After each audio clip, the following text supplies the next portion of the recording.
All right, if we could call the meeting to order, and if someone could help us get to a closed meeting, please. Roll call. Mr. Ankuma, Mr. Castillo. Here. Ms. Carney. Mr. Here. Lawrence. Here.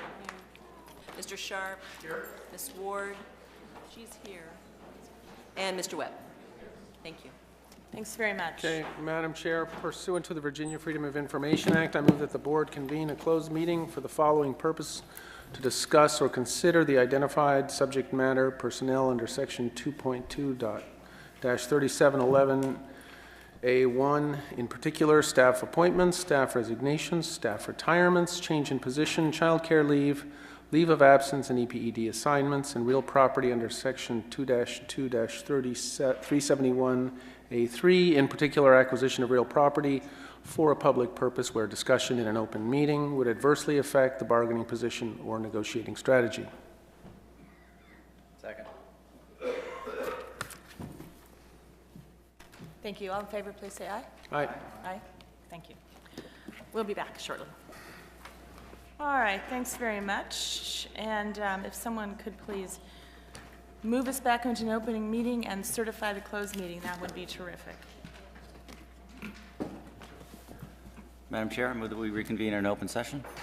Thank you. Perfect. And can someone please certify the closed meeting?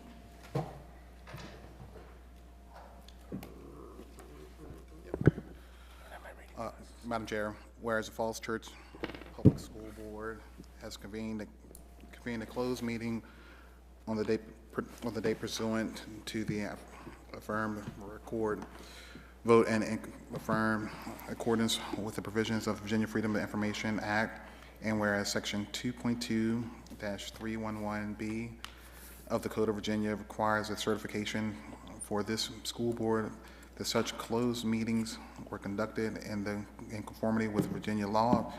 Now therefore be it resolved that the Falls Church Public School Board hereby certifies that, to the best of each member's knowledge, only public business matters lawfully exempted from open meetings requirements by Virginia law were discussed in the closed meeting to which the certification applies, and to only such public business matters as were identified in the motion convening the closed meeting were heard, discussed, and considered. Second. Mr. Castillo. Aye. Ms. Carney. Aye. Mr. Lawrence. Yes. Mr. Sharp. Yes. Ms. Ward. Mr. Webb. Yes. Great, thank you. All right, thanks very much. Here we are back in open meeting with our guests. All right. Next is the Pledge of Allegiance, if you'd please join us.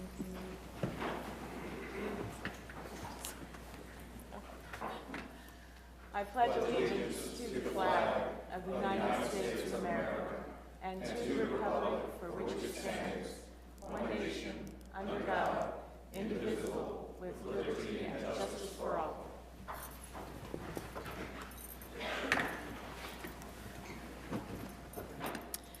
All right, is there a motion to adopt the agenda this evening? So moved. Thank you, and a second? All in favor, please say aye. Aye. Are there any opposed? All right, thank you very much. The next part of our agenda is public comments and requests. I don't see any slips at my desk. Okay, any letters since our last meeting that need to be read in the record? No, ma'am. All right, very good, thank you so much. Next, recognition and reports. This is the fun part. Dr. Jones, shall I turn it over to you? We are supposed to have somebody from Scholastic team here tonight, and I'm just trying to look and see. Oh, there you are. Come on up. Come on up to the podium and tell us about your awesome season. Hey guys, I'm Matt. I'm the senior on the Scholastic Bowl team, and we went undefeated in district and conference play, and we only had 2 losses on the year and finished second in states to Maggie Walker Governor School, which is a team that competes for national championships. So it was a good season. Yep. All right, thanks. Awesome.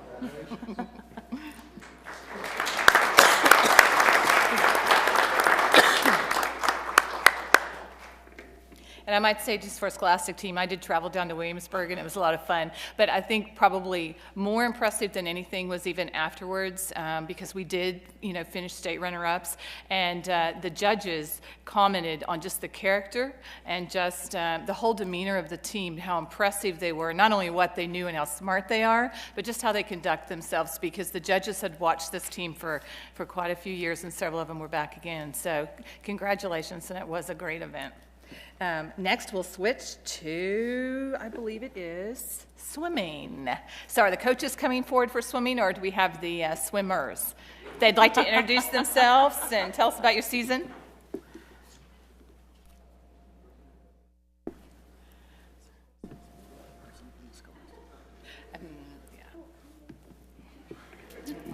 Don't be so shy, come on.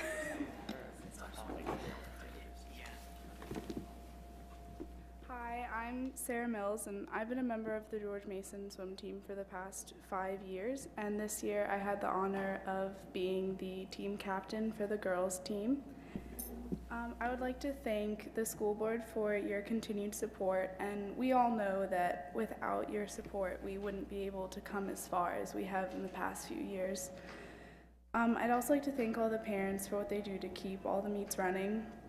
And I wanted to say that I've really loved my time on the swim team, and I'd like to thank John Michael and Mrs. Nettie for all the time that you guys have put in. And I'd like to thank all the swim team for making the past 5 years really enjoyable for me. Onto the season, the girls had one of their best seasons ever this year, and we remained undefeated through districts. And then at regionals and states, we lost to the same team, Maggie Walker. But during those 2 meets, everyone put up really good times. So thank you again for all your support.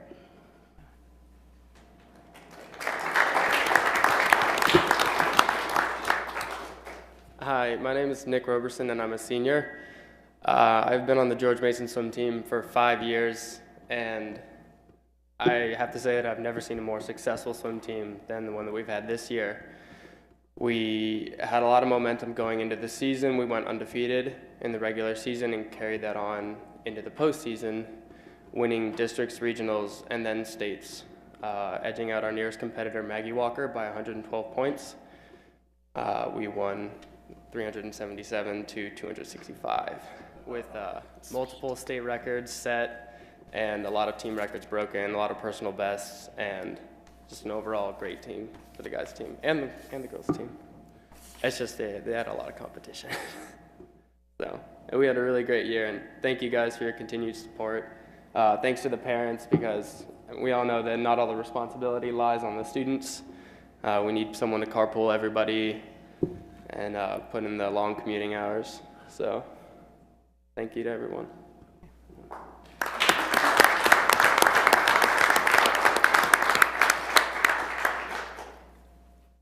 Are these the rest of your compadres back here? Can you stand up? Yeah, we have a few extra people. All right, very good.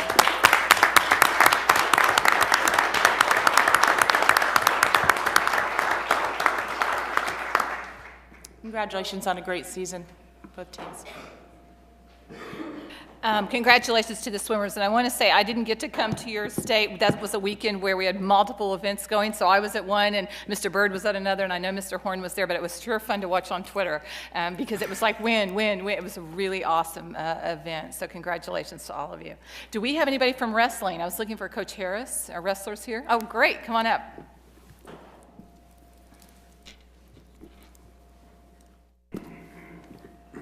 Hello, my name is Jack Stryker. I'm a senior on the wrestling team.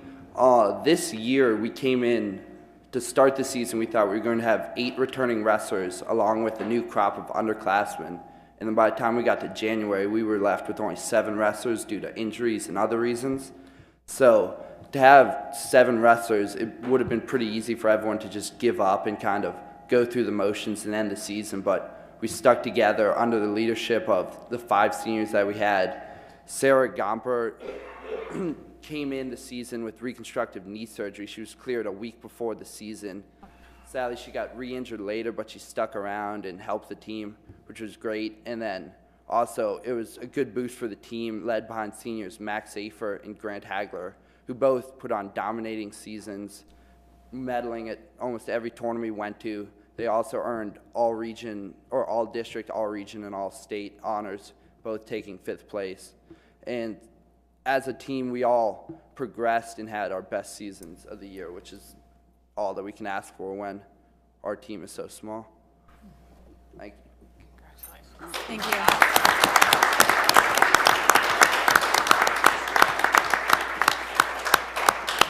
Congratulations to our wrestlers on a great season. Next, we are recognizing 2 young men who won an incredible award, Best of the Best, at the Science and Engineering Fair in Arlington. And Mrs. Al-Shahid, were you going to come forward and just say a few words? And while she's coming up here, I'll just say, and I see Ms. Johnson back there as well, so you're welcome to come forward also for all the hard work you do for our science kiddos.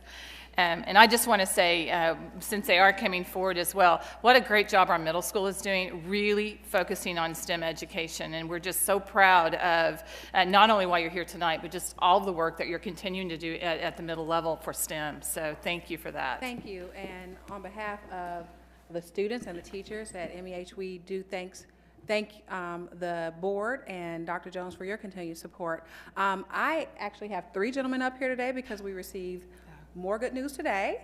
And I'm going to turn it over to Ms. Johnson to announce what's going on, and then we're going to have each boy actually say a little bit about their project and what they actually accomplished. So, of course, I'm a proud principal. Thank you. Good evening. As you know, Will and Carlos won Best of Fair, and as such were invited automatically to the Broadcom Masters competition, which is a national competition. And on Friday, I got an email from Arlington saying that we had another nominee for the broadcast national competition for the 2nd year in a row, and that's Nathan Sperry. And I called Arlington because I was curious how that was decided.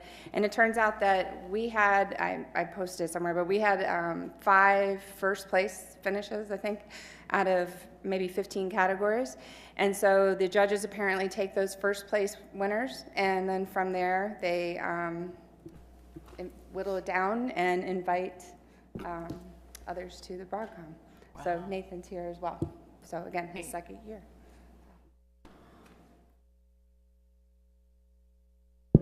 Hello, I'm Will Langen, and I'm Carlos Mercado. And what we did, we designed an app for our school. It's called the MEH app, and it's a collection of links and Twitter feeds that are for MEH, so it's all in one spot, so it's easy for students and teachers to access in one spot. That's about it, man.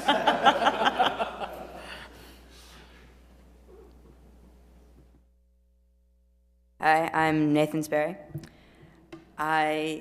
This is actually a continuation project on the project that I did last year that got me to the Broadcom competition. And last year, I noticed that some carrots in a carrot cake that my family liked to bake would turn green, and carrots are supposed to be orange. So I was wondering why this had happened. And after doing my experiment, I predicted last year that anthocyanin, which is a pigment found in carrots that can act as a pH indicator and changes color in different pH conditions in the cake, that changes color and turns the carrots green. But at the time, I did not have the necessary equipment or materials in time to test that. So this year, I created a new experiment that specifically targets anthocyanin outside of carrots to see if the color change matches that in carrots of carrot cake. And I found that it was actually anthocyanin that causes carrots to turn green. Great. Excellent.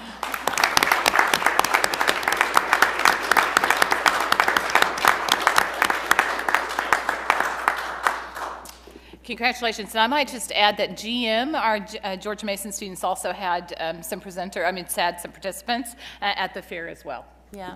I just want to congratulate these young men, not just on your ideas and how clever you are, but in how well you articulate them to people who don't know what you've done.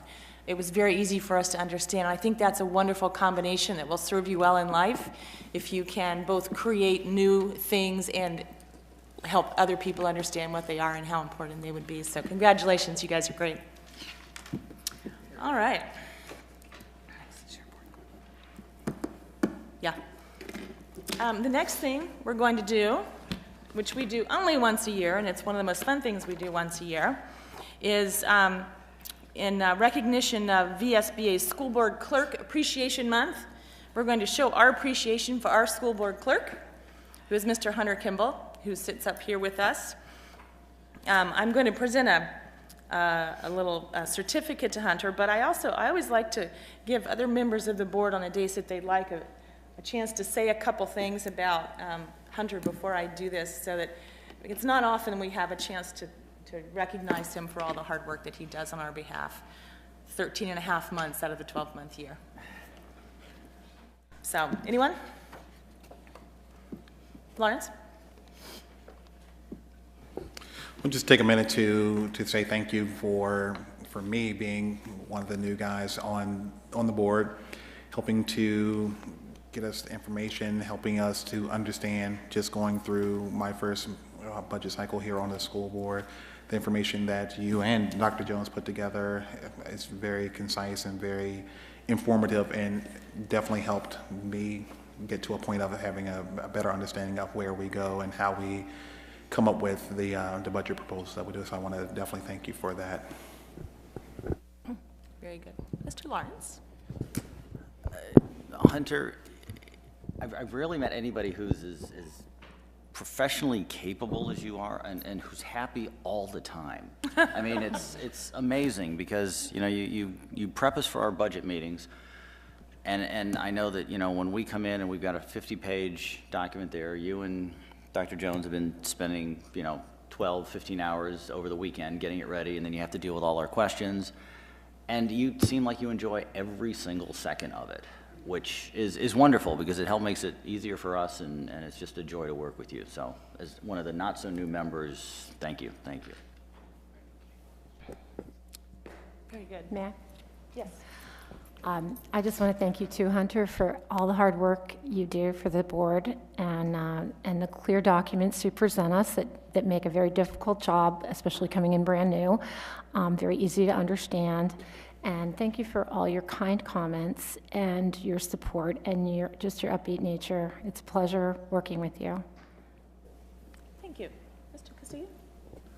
Well, and we'd be remiss if we didn't talk about your powers of prognostication and crystal ball gazing with enrollment figures, as well as those magic fingers that make great music at various events. And I don't think anybody can overpraise your good cheer, and every email from Tony is usually beginning, well, Hunter and I were working on Saturday morning and we noticed this. So I don't know how you do it, but please don't stop doing it. Thank you. Anyone else down here? Karen? No? Okay. Thank you. Everyone's given some great comments. I just want to add a little bit. Hunter's sort of other roles include administration, assisting the superintendent. And this year we had a study done by an outside consultant of how well we do those kinds of administrative functions. And the consultant was very, very praiseworthy of how well we do them. And seeing that we have reduced our administrative side expenses over the last several years, even in spite of having such a large enrollment increase. And I think Hunter deserves great credit for organizing the administrative side for us. And I'm very disappointed that Hunter, I think, had to miss this year being the cat in the hat, because we were snowed out on the day that Read Across America was supposed to occur at the elementary schools. But he is our consistent cat in the hat and our consistent cat at the table here every school board meeting. Thank you. That's right. Yes, Ms. Curtin. I would just like to thank Mr. Kimball for being so welcoming and opening and just presenting with us with such great charts and making everything so easy to understand, especially as a student with no budget background or anything. This year, I actually understood what was going on, and that was wonderful. So thank you for all of those wonderful graphs and everything, and just being so enthusiastic about everything that's going on. You know, when you found out about William and Mary, for those, yeah, I know, we'll see how it goes. But thank you just for being so friendly and a great face for our community. Very good. I'll simply add that I'd like to recognize his commitment to our community, to our kids, to this board. This is my 8th year on the school board, and Hunter and I share a passion for numbers and data and metrics. And we've spent a lot of time over these 8 years working on numbers and data and metrics. And a lot of that time has been after hours and on the weekends. And we'll meet and we'll discuss something like, how should we redo the teacher pay scale? Or where can we change this thing just this little bit here? And I'll go home and be with my family, and I'll get a phone call from Hunter because he's had another idea, and he can't wait to share and talk to me about it. And that's, after all the years you've been with us, that really speaks highly of you. So thank you for that. And now you'll get your certificate.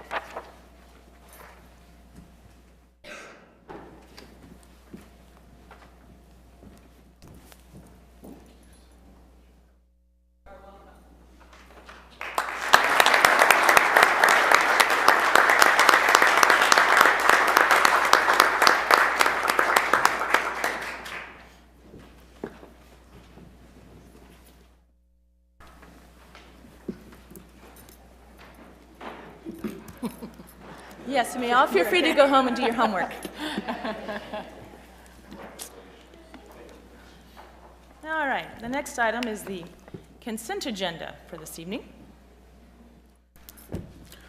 Madam Chair, I move that the consent agenda with respect to personnel be adopted as proposed. Second. I think we can move that the entire consent agenda be. Well, let's go for the adopted bonus as round and do the proposed. entire We don't have to consent do it. agenda. Yes. So, thank you. So we have a motion to approve the consent agenda as presented, and a second. All in favor, please say aye. Aye. Are there any opposed? All right, very good. That was just snappy time. Excellent. Next, we're going to move on to the business items for this evening. The first item is 7.01, which is approval of the resolution supporting Local Government Education Week. I assume, Dr. Jones, that I am to turn this to you. Okay. This is in partnership with Cindy Mester and Wyatt Shields in partnering with the city supporting Education Week. This is an event that actually was first held in 1908. In Falls Church, they do a wonderful job. Cindy Mester actually comes out to the schools, comes out and talks about government. They visit our classrooms. Mr. Shields has already been out in our classrooms this year, as well as the mayor, just talking about the government process and connecting what they do in their jobs every day and really helping us to educate our children. So it's a very strong partnership with the city, and we're looking forward to it again this year. Thank you very much. So I have a resolution in front of me. I will not read the whole thing because I have a cough and I will not get through the whole thing. But it is a resolution that they're proposing that we approve this evening, which would designate the first week of April as Local Government Education Week. Is there a motion to do such? Madam Chair, I move to approve the motion. Second. Thank you. Is there any discussion or are there questions? All right. Madam Chairman? Yes. Madam Chair, just a quick point. Here in the city chambers and in the area just outside, there are documents that chronicle some of the history of our city going, well, all the way back to 1699. There's a couple of documents out there commemorating our 300-year celebration and recognition from the General Assembly for that. There's also a document, again, framed on the wall outside when Falls Church first became a town, and then also when Falls Church first became a city in 1948. So those are some of the things that are here, and I want to thank those who've helped our students to understand and appreciate the history that we share, and the history continues. Thank you. Thank you, Mr. Sharp. Ms. Curtin, did you have something? Yeah, I just want to say that when I was taking civics and government and everything, I had the benefit of having people from our local government and within our community come and visit us in our classrooms. And I think it really sparked some of my interest in, you know, the process and wanting to get involved in government and potentially even, you know, this position and the creation of this. So I think it's really important that we continue to do these things within our schools, not just, you know, in relation to local government, but that we seek out and have people from our community visit our schools, and we do that wonderfully, and Ms. Connolly does a wonderful job engaging our community and our businesses, but I think our students really benefit from that and really enjoy it, and it really adds to the Falls Church experience. So I would just like to encourage us to continue to do that, and say thank you to all the members of our city government who have helped out the schools and shared their experience with us. All right, thank you. Other comments or questions?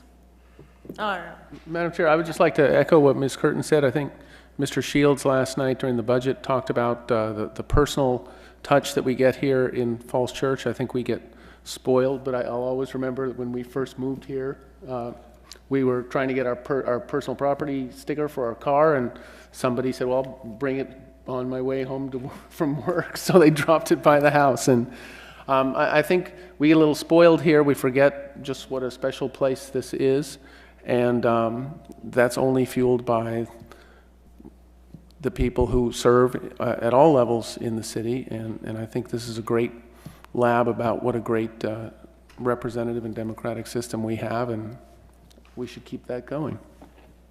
All right, very good. All right, I'm going to call the vote since we have a motion and a second. All in favor, please say aye. Aye. Aye.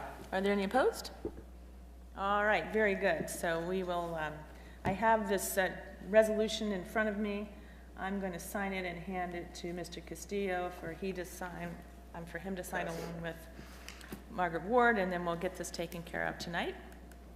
Very good.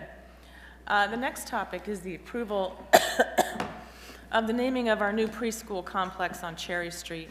This item came to the board at our last meeting. We had some discussion of it and put off the vote until this meeting so that we could ponder, think, get feedback from the community to make a decision. I do hope we can vote on this evening and move along as the project started, and we want to start referring to it by its name rather than what's not its name.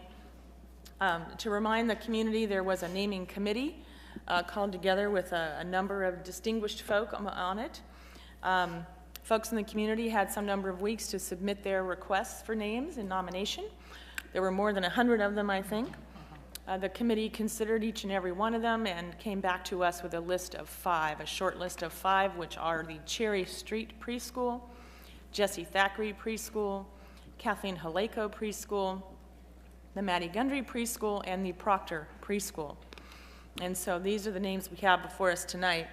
I thought, excuse me, that a good way to start this conversation might be for me to go around the horn and find out if everybody would give me their top 3 favorites in priority order, then we might see if there are a couple of the names that either stick out or that don't, that will help us narrow the discussion. So Margaret, if I could start with you, what are your top 3 favorites in priority order?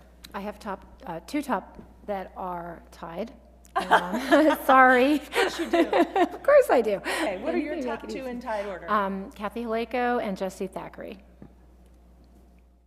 Okay. Thank you. Not at this moment. This is a quick round the horn, and then we'll see where we are. Mr. Castillo. Yes, I would say that the top 3 would be Jesse Thackeray, Kathleen Haleko, and Proctor Preschool. All right. Ms. Curtin, can I come down to you? I would say Jesse Thackeray, Maddie Gundry, and Kathleen Haleko.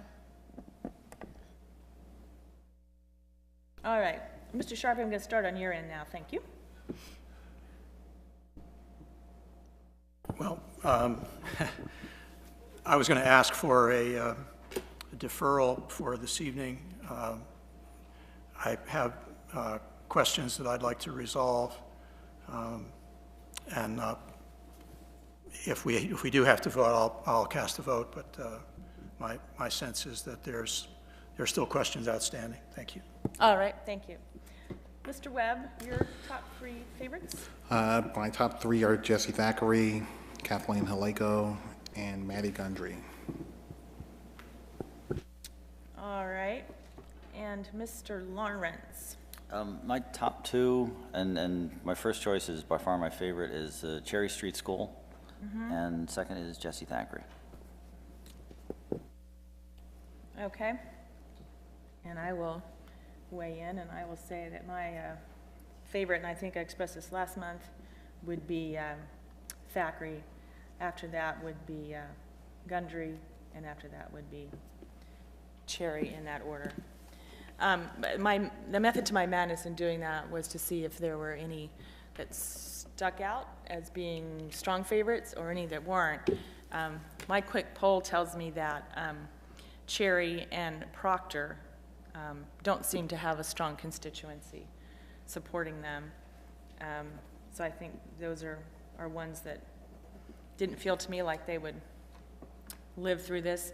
It feels to me like Thackeray clearly and Haleko are ones, and Gundry seem to be the 3 that had the strongest support among those. So given that, I guess what I would do is I would call for discussion. This would be your opportunity to express why you think what you think, what you name, one name you would advocate for. What I'm going to try to do here is give folks a chance to say their piece and persuade their colleagues if they'd like to, and then we'll see if we can get to a majority position. If we cannot and need to defer to another time, then we will do so.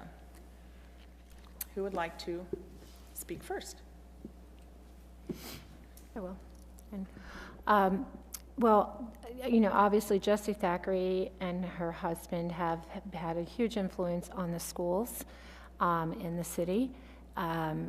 So that's one of the reasons one of many reasons I selected her, but the main one. Also, it's tough because Kathy Haleko has, she's been, you know, she started the preschool, and it is a preschool that we are, you know, naming, and it is, she was instrumental in getting this thing off the ground just to start with. So like I said, I'm sort of on the fence, but might be leaning a little more towards Haleko. All right, thank you. Who else would have something they'd have to say? They're obviously all excellent names on one level, and it is a shame we couldn't figure a way to honor them all in this one place. But when I attended Jessie Thackeray's memorial service last spring, to hear there's that saying that you know, if you seek her monument, look around, and much of what this city is, not just in the preschool, but the school system itself and the city and the idea of Falls Church as an independent entity is rooted, ties back to Jessie Thackeray's legacy. And so for that reason, that would be my top choice. All right, very good, thank you. Anyone else have thoughts or comments they wanted to make?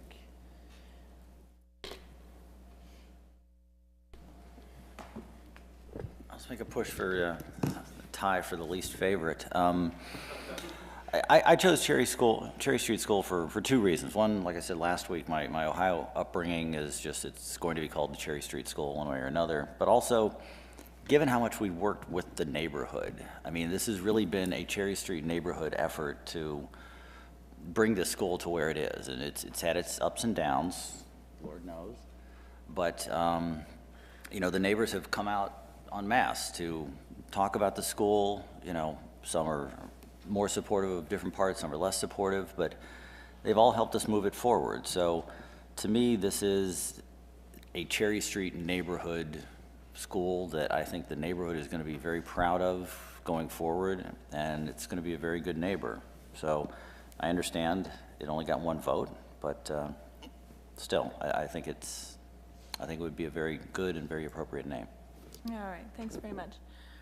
Karen, did you want to give us any insight into what questions you think are still outstanding, or you just want to sit tight down there?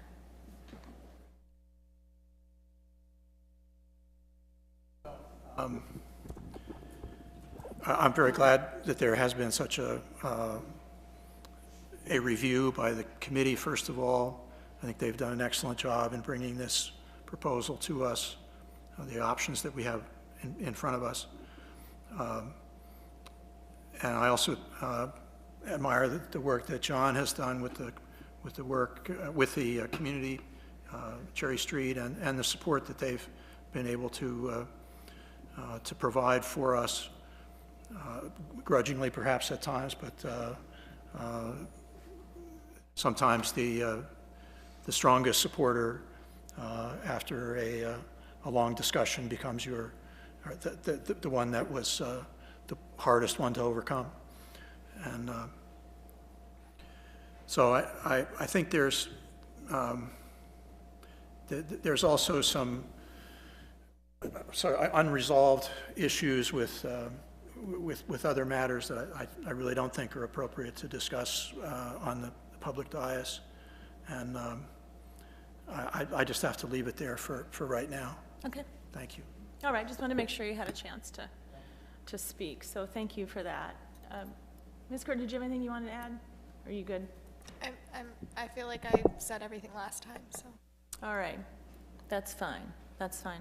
I would say that to my friend Mr. Lawrence, I understand that Ohioans want to name their schools after fruits, but here in the City of Falls Church, you know, I'm very aware here in the City of Falls Church that we have a George Mason High School and a Thomas Jefferson Elementary School and a Mary Ellen Henderson Middle School, and these are all schools that are great places of learning, named after inspirational folks from our history. And I think that this little building we're building on Cherry Street deserves the same. So that's why, in spite of the fact that people may call it Cherry Street, I'd like to name it after an inspirational figure from our community. For me, Jessie Thackeray, as I said at the last meeting, is the person who is the mother of our school division here. She was its founder and its caretaker and its keeper for a number of years, many of them after she had left our school board and was who was just a citizen living in our town. And I think she's an inspiration to me. She's an inspiration, I think, to those who have been around her for any amount of time.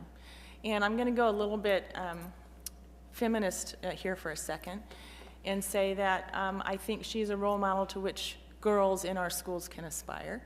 And to me, that's very, very important. And so that's why I would be supportive.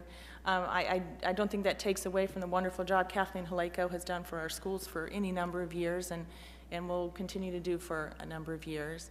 And while I appreciate the vocal support of her staff for naming this building after her and respect the love they have for her that they showed through that, I think it is, for me, difficult at best to name an institution after an existing member of our staff who is still working for us. That just is challenging for me personally. I wish we had policy about that, but we don't. The last thing I would say is that I'm very cognizant that this may be the last school that we name for some number of years here in the City of Falls Church. I don't know when we're going to have another school to name. So I think it's important to pick the right one. And I'm with my friend to my left, Mr. Scio, that I think that Thackeray is the correct one. She embodies the spirit of our city and of our school division, and she's everything we want our kids to learn to be. So that would be my selection. Now, at this point, excuse me, I'm wondering if there is a motion someone would like to put on the floor for a vote to see where we get. I wouldn't suggest that it be Cherry, since we know that didn't get many votes. Don't know. This is why we did the straw poll, was to see where people were. That was the whole purpose. Madam Chair, I would move that the preschool located on Cherry Street be named the Jesse Thackeray Preschool. Second. Thank you. Are there any further discussion or questions about that? I just want to be careful. When Mrs. Hiscott was here, she made a big point about not having the in the name. So I know that's picky, but I don't know how careful you have to be about recording things. Sorry. So the motion should read Jesse Thackeray Preschool, not the Jesse Thackeray Preschool. Thank you. You're getting very good at your job. All right, so we have a motion and a second to name the school the Jesse Thackeray Preschool. No. To name the school Jesse Thackeray Preschool. I'll be saying this for the rest of my life. Oh, that's so good. Cherry Street School. The Cherry's, yeah, that's right, the Cherry Street School. All right. Let's take a vote on that, since there's no more question or comment that I heard. We'd have a roll call. Thank you. Okay. Mr. Castillo? Aye. Ms. Carney? Aye. Mr. Lawrence? Aye. Mr. Sharp? Aye. Ms. Ward? Aye. Mr. Webb? Aye. It's unanimous. Thank you. Jesse Thackeray Preschool.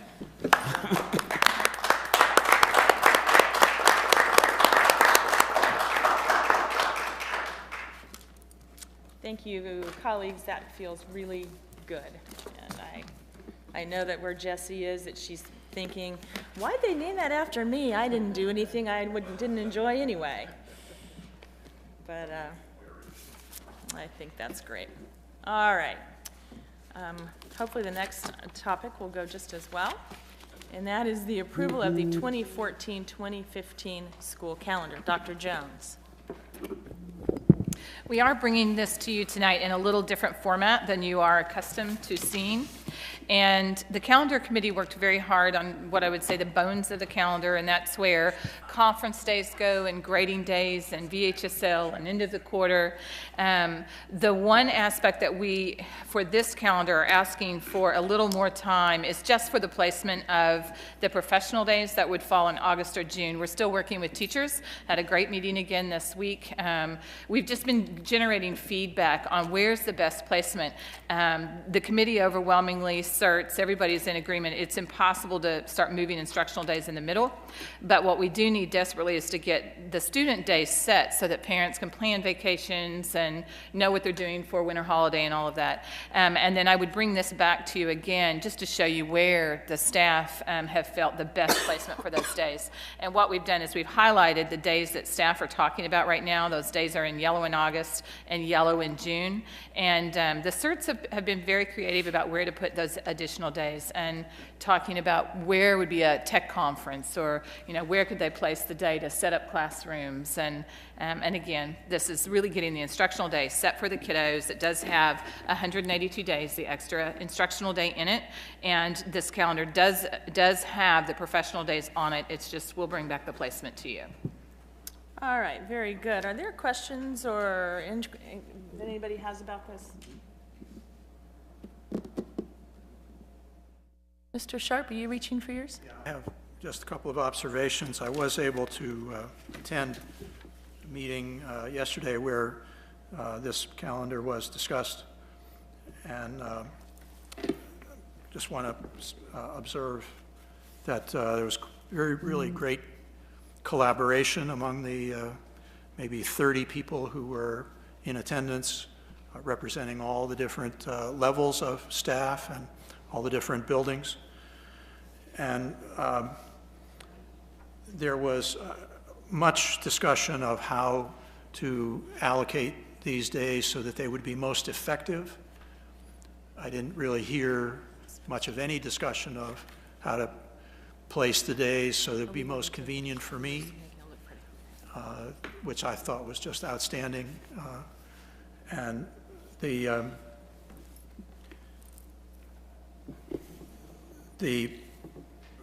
illustration that I'd point out there is that while this shows what they were referring to as a green day, which is a teacher professional day, the discussion went as far as to place a professional day as late as June 24th in the year, so that staff members would have a very strong recollection of what needed to be accomplished, what needed to be set up for the coming year, so that there would be a strong sense of continuity from one year to the next. And this was stated even with the recognition that at that point in the school year, there's a great deal of exhaustion, if that's not too strong a term, but also just getting the anticipation of the break, and the fact that people would discuss the calendar in that way, so that they could be providing the most effective training for themselves and anticipating the best possible education for their students. And I thought it was really, really outstanding. So I congratulate those who were participating, and I look forward to seeing the final product, and happy to vote for approval of this tonight. Thank you. Thank you, Mr. Sharp. Any other questions or concerns on the part of the board? Ms. Curtin, do you have anything to? All right, seeing none, is there a motion to approve this calendar as presented? Madam Chair, I move to adopt the calendar for the 2014-2015 year as presented. All right, thank you very much. Is there a second for that motion? Second. All right, very good. All in favor, please say aye. Aye. Aye. And are there any opposed? All right, very good. We now have a calendar for the students and their families to begin to plan their vacations. Doesn't that sound like a fun thing to do here at the last dredges of winter? All right. The next item on our agenda is some information that the superintendent would like to present to us about a potential timeline for a November referendum for funds for the Mount Daniel School expansion and renovation. And this is really just to let you know the work that's going on behind the scenes to make sure that we are on track, because when we have an RFP, we really don't know what that RFP will bring us, and so we have to be prepared that we may need a referendum, and highly likely that we will. So I've been working with Tom Horn, our school-based attorney, also working with Pat Taves, the interim attorney for the city, working with I want to say the voter registration office. That's not the right office. Registrar. Thank you. Working with that office as well. So we, in addition to this, we've also have the ordinance language that we used from MEH. We are getting everything ready to go. When you look at the sample timeline, we really only would have two suggested target dates. One is a quicker timeline, one is a little bit longer.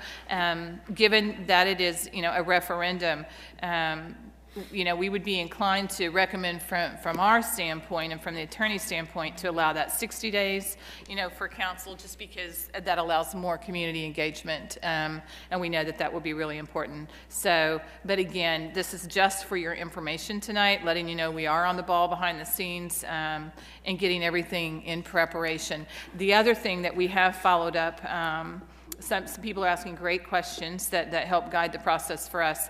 For instance, if the CIP goes forward and the library needs to go to referendum, that could also highly likely be in November. And making sure that we are prepared and working with city staff to know that we would want those presented as two separate items, not as in one vote to approve library and school, but so that people could have a choice on each one of those items. So we're working on all of those issues right now as well. All right, very good.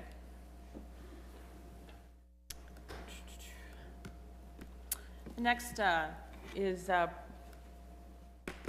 approval of the RFP Review Committee for Mount Daniel. And this goes right along again with what we're talking about with the request for proposal for Mount Daniel. The proposals are due on March 21st. We work with Arcadis on that, who's the owner's representative, to guide us through that process. This is the very small review committee. So I don't want this to get confused with ASAC, which is huge and involves lots and lots of people. This is really to look at what proposals are coming in. Arcadis has an actual rubric they walk us through. We look for things, make sure that, for instance, the company meets the financial requirements. Did they meet all the requirements of the RFP that were in writing? And right now on this committee, this is very similar to what we did at TJ, same format, and so I'd like to be able to move forward with this committee, so we're ready to go. All right, do folks have any questions or? Yes, Mr. Lawrence. Just one question. Since this includes people who are not on the school board or employed by the schools, we're appointing them or we're asking that they join? No. Because it's got Wyatt and the mayor or designee. I mean, are we appointing our people and then sending it to them, sort of like we did with the GM committee? Basically, what will happen is I reach out to Wyatt, and either Wyatt or Cindy will sit on the committee, but it gives him a little flexibility. And then, let's say, for instance, Dave Tarter, because the timeline is so tight, he may choose vice mayor. And, a lot of it will depend on people's travel schedules because it is a tight timeline, and it really is a city project. So, when you look from the legal aspect, we all go through the same financial system. So we'll have the city attorney there as well as Tom will sit in for us as well. Okay, no, I just didn't want anybody to suddenly be surprised and wake up and find out that they got appointed to something by us. Yeah, that's why it says our designee, because I reach out to Wyatt, and then they help me find the best person for their schedules, and, right. Yeah. You don't think people just want to wake up in the morning and realize they've been appointed to a school board committee without knowing it? Yeah, no, I want to walk by the mayor's house and have him come out and throw something at me as I walk my dog in the morning, yes. Yeah, no, I think they're probably expecting this. Are there any other questions or issues about this? Anyone? Madam Chair, I just have a question about the life of this committee. Is there a time whereby Yes. there'll be a decision, what will be the product of this? For the RFP review committee, thank you, let me explain it just a little bit more. What happens is the proposals will come in, and we could have 12, we could have 15. And the idea from this committee is to take those proposals and narrow those down to 3 or 4. From those 3 or 4, what I will bring back to you next will be the bigger community ASAC committee that will actually narrow down, and we'll listen to all 3 or all 4 of those proposals, very formal proposals. And I'm sorry, I don't have that timeline in front of me. I think that's June or July 1. Is it June? Yeah. And so then they will formally present, and we get feedback from the larger committee. And the ASAC committee is made up of, it actually has to have, somebody that lives next door to the school from the community. School board is represented, the teachers are there, principal is there. ASAC is very representative of the broader community. And so this committee actually is pretty short life. It's to narrow down the proposals, make sure they're meeting the legal requirements. Yeah, I guess my only thought is I think that's a workable schedule, but there's not much room for error there with respect to the referendum notional timeline. Right. I mean, if we're shooting for November, so I think that's just the only thing. I'd hate to miss that window. So. Yep. Yeah, and that's kind of why I want you to see the timeline, because the referendum, I mean, we want to have that referendum in November, and we're working very closely with Arcadis. Matter of fact, he was sitting on my phone here just a minute ago because we're just making sure everything is very, very tight on when it has to be completed. Anything else? I'm sorry. I've gone through this with the city attorney search process, where a candidate field of 8 was then narrowed to 6. So so now we're going through 6 candidates, which is fine. But I guess I would say I wouldn't make 3 or 4 necessarily a hard number if there are 5 that look really good, or if there are 3 that look really good. I'd have some give in that notional number, depending on the merits of what you see. It could be there are only 2 really solid ones. I don't know. I think the committee has the leeway to make that decision. We just don't want it to be 6, 7, 8, 10, 12. It needs to be a reasonable number. And as a practical matter, these things generally sift and sort themselves out nicely. Anything else? All right. Is there a motion on this item? Madam Chair, I would move to approve the Microphone. selection of the... Sorry. Madam Chair, I would move to approve the proposal for the school board and city council finance work group. No. Excuse me, for the approval of the RFP. I didn't bring my reading glasses today. Approval of the RFP review committee for Mount Daniel. Thank you. Is there a second to that motion? Second. Thank you, Mr. Lawrence. All in favor, please say aye. Aye. Are there any opposed? All right, very good. Very good. I am excited to be moving along on that project. And are you going to include in your construction update anything about that, or do you at this point want to give us just a hint about maybe how many people have inquired? Or I can't do that. I have all construction update here in just a all minute. right, we'll do that in a minute. Then we'll do that in a minute. The next item is an item that I added to the agenda as a follow-up to not our last board meeting, since I was not there last week, unfortunately, but the one before, which is the notion of creating a joint school board city council working group on finance that would have two elements to its charter.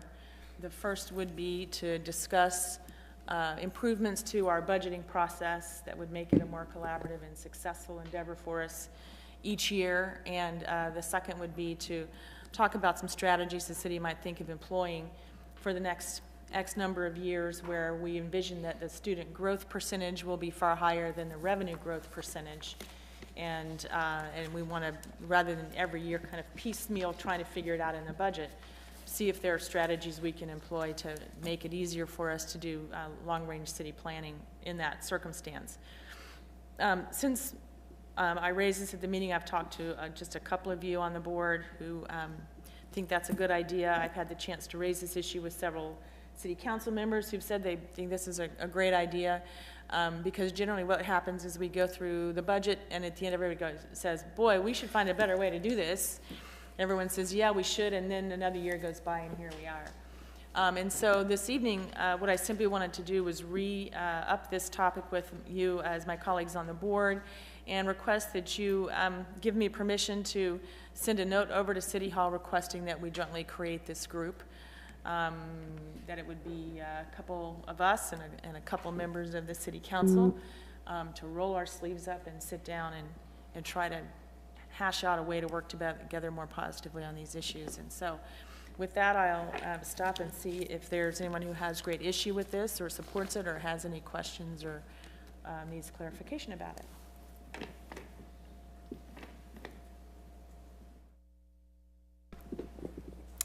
Mr. Sharp? The structure of this committee is it, well, it's a work group, sorry. Is it anticipated that there would be any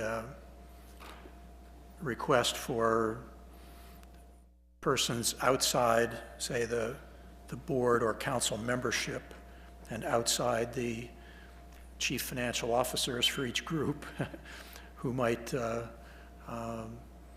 be a regular part of this, people with perhaps some financial expertise? We did have a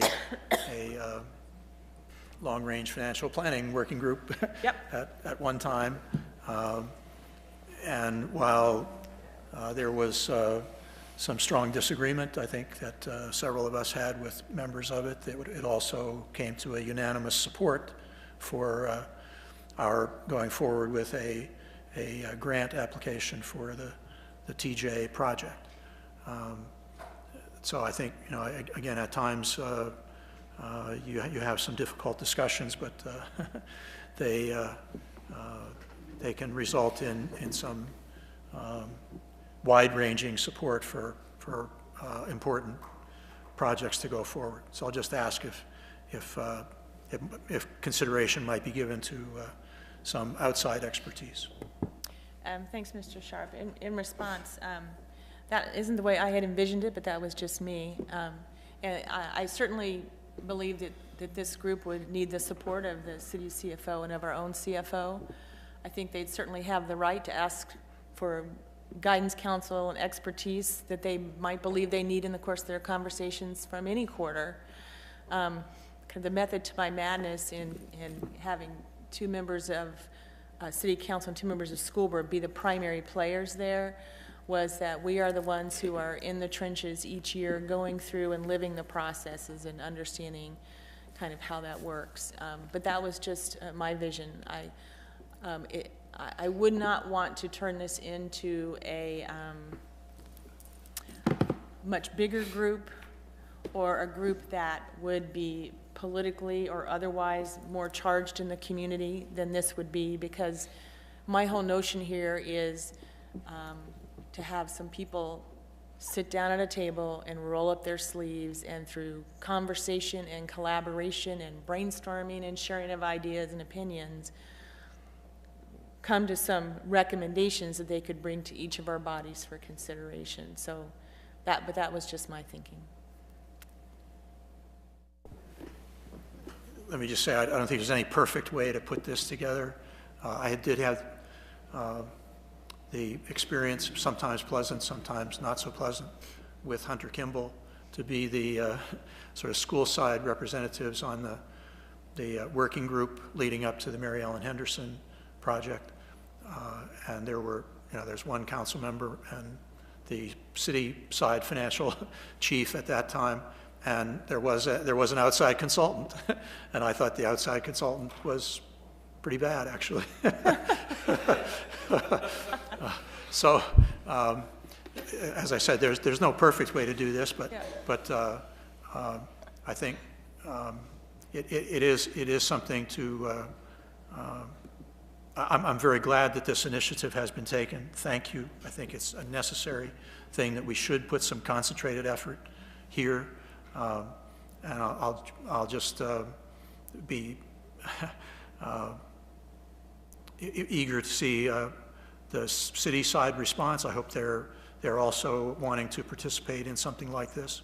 And I encourage it to go forward. Thank you. All right. The last comment I would make to you, Mr. Sharp, about your question is that if we can get this moving, my hope would be that one of the members of our group that would sit on this would be Michael Ankuma, who was a member of that long-range financial planning group and does have significant experience in that regard, along with his newly found and earned school board budget and finance experience. So we get kind of a twofer there, I think. All right. Mr. Webb, did you have something? Just real quick. I definitely support this type of group being put together, and have the hesitation of putting the outside person on immediately now, of letting it first start with members from school board as well as council talking about their particular areas of where we can come to a better agreement of moving forward with the budget process. My hesitation is that I was a supporter of the long-range financial working group when it was formed, but seeing the political charge that came from that, I have great hesitations of going down that road again because of what came from that particular group. But I definitely want citizens, once both groups and our individual financial folks who would be involved in that as well, come up with a potential plan and gets vetted by the public. Definitely, I think they play a role, but I don't necessarily want it to become a politically charged group that the last time we did the financial working group, it definitely became that. Did. For right or wrong? Yeah. Just did. Do you have any questions, issues, thoughts? Just the goal of this, is it to look for financing options or a better way to move the budget forward? Because I think they're two very distinct things. This says finance, and to me it's really more budget than finance. To me, this is about two very specific things. One, what is a better way to do the budget in our city? Two, what are some strategies that we can employ in the city for managing our finances over the next X number of years when we look out, we can see quite clearly that the percentage growth in student enrollment is going to be higher and perhaps significantly higher than the percentage growth in city revenues. And rather than us on both of those issues each year kind of trying to work through it in a few months, let's pull back and get some smart people in the room and try to figure out how to handle those two things more thoughtfully. So if we need to take the finance out of the name to make you happy with that, that's fine. It's not about financing, but it is about long-term city finances. Right, yeah, that's the problem. I guess I wouldn't say take finance out, I'd consider putting budget in. No, Since do that too. we are trying to get rid of the sort of poisonous cycle we do get into every year where we all pledge that, you know, next Christmas everyone will behave and, you know, you won't have fights, and then you kind of forget that until the next Christmas. Yeah, that's fine with me. I'm not married to the name. I just want the work to get done somehow. Okay. If it's possible. Down this way, anybody? This word is good. Mr. Castillo, you have anything? Well, I would say that we should seize this opportunity to at least try to fix or improve our process. I think taking a fresh look at this is important, and I think based on what Mr. Shields said last night, we need to look ahead and take a hard look at where we are and where we'll be heading. So I think it's a good opportunity. What it yields, I guess we'll stay tuned. All right, very good. Sounds like we're on board with it. So, Mr. Lawrence, could you make a motion that would give this thing the name that you'd like it to have? Madam Chair, I move that the school board give permission to send a request to City Council to create a joint school board and City Council work group on budget and finance. Thanks very much. Is there a second? Second. Thank you. All in favor, please say aye. Aye. And any opposed? All right, very good. Dr. Jones and I will draft a little memo-y thing to send over to our colleagues on the other side. That's a technical term, memo-y thing. If it was memo-y thingy, that would not be technical. All right, the final item here in our action information section is the construction update that Dr. Jones has been dying to give us all night about what's happening with Jesse Thackeray preschool construction project in Mount Daniel. For a little tiny school division, it seems like we have an awful lot of construction or construction thoughts. So for Cherry, or for Jesse Thackeray Preschool, thank you. I'll get that too. We have several things we're working on. First of all, tonight, just for your review, there is a Cherry neighborhood letter, a communication letter. And this is really following up on a request that some people who live in that area, especially within the Homeowners Association, just wanted some assurances that we have thought through these issues. The first one is parking at Jesse Thackeray Preschool. It is limited parking in that it's 21 spots. It's a smaller piece of property. And they just want those assurances that if for some reason parking should exceed or we should need more spaces than what are there, that we have an alternate plan. So we're just making this commitment that we would shuttle staff each day from another site or find alternate parking location for them. And this is something that we have done, and again, with the construction we're dealing with, we know it's manageable for us because that's how we handle the construction teams as well. We also addressed in this letter the evening event traffic, and again, this is kind of a newer strategy, I would say, for us that we've been employing at Mount Daniel in working with the community there. And that's where, first of all, we try to limit and be thoughtful about what we have in the evenings. Does it need to be in the evening? You know, what is it? Can we have one classroom, one pre-K classroom, or do we really need to have an event for 5 pre-K classrooms? Can you host something smaller on different nights?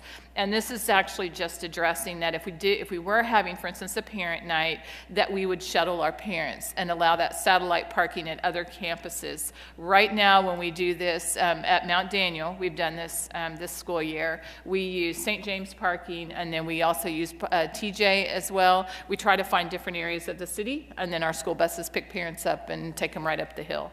And as a matter of fact, our events that we've hosted earlier at our others at Mount Daniel this year, the very first parent night, many of the community didn't realize we had parent night. So it's been a highly effective strategy. We're also making a commitment when we look at the bus drop-off, is making sure that the bus is not really causing huge disruption in traffic that was a concern to some of the people that lived around there, and just making sure our bus timing is a normal bus stop timing as it would be around the city. And we will monitor that and continue to monitor that, so we're making a commitment for that. Then the other thing they wanted a commitment on, that's really, I'm not going to say it's not something we can commit on, it was just more of, I think, in good faith. The adjacent land is not owned by the school board. That's Frady Park and also the tennis courts. And the people that live in that area just really wanted some assurances that we're really not we're not planning on expanding and taking the tennis courts or taking the park, that this really is about Jesse Thackeray Preschool. And so we've put that in the letter for them as well. The other letter that you'll notice on the bottom that deals with Cherry Street, and this is in your administrative content. It's not on public view yet, and this is the letter that is going out. It was getting mailed either yesterday or today from the city, but it does reference the schools, and it has those issues in it as well.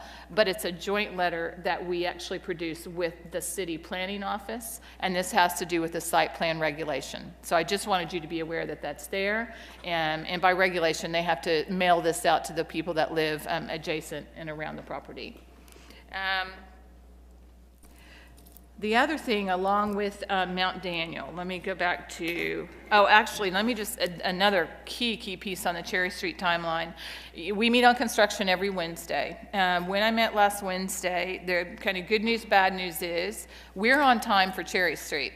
But what we don't have now is the guaranteed maximum price, where we would have, where they would pay a penalty if they do not get us in on time. And this does come back to some of the hiccups we've had over the last 3 to 4 weeks in getting the site plan through on time, because we had to slow down a little bit and have a little bit more community engagement on some of these issues. So Hess will not guarantee. Right now we're on time, that's a good thing. But if we find a horse in the parking lot, or something you just don't expect, so what I have to plan for as the school superintendent is worst case scenario, and that would be in October 1, which means the first 5 weeks of school I need an alternate plan just in case. But again, the project's on time, but you just with construction don't ever know, so we don't have the guaranteed no cost.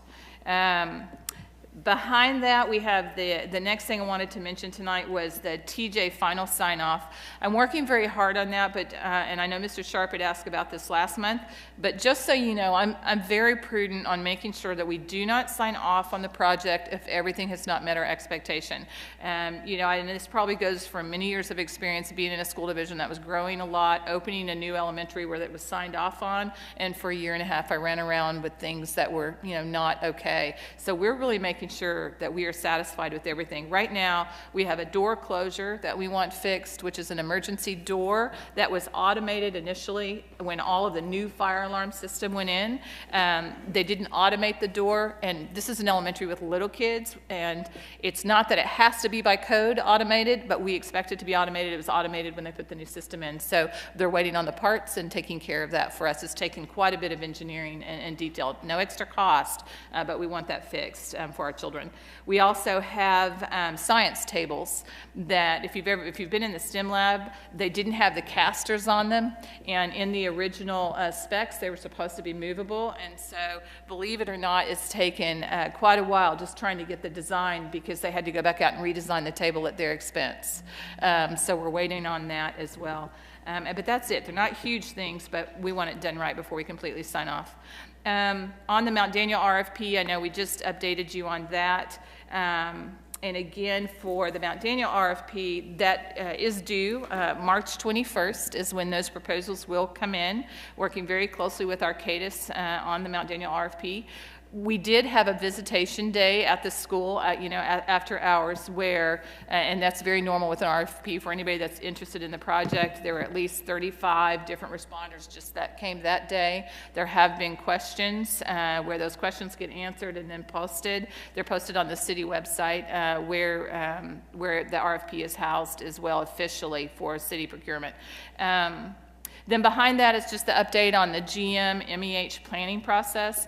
I have had a couple of emails where people are noticing that we're starting to meet, that they want to know what the GM MEH planning process committee is. I had an email just again today where I'm I think it's developers, architects, just people that are in the business that have a general interest in what is this meeting and what are we doing.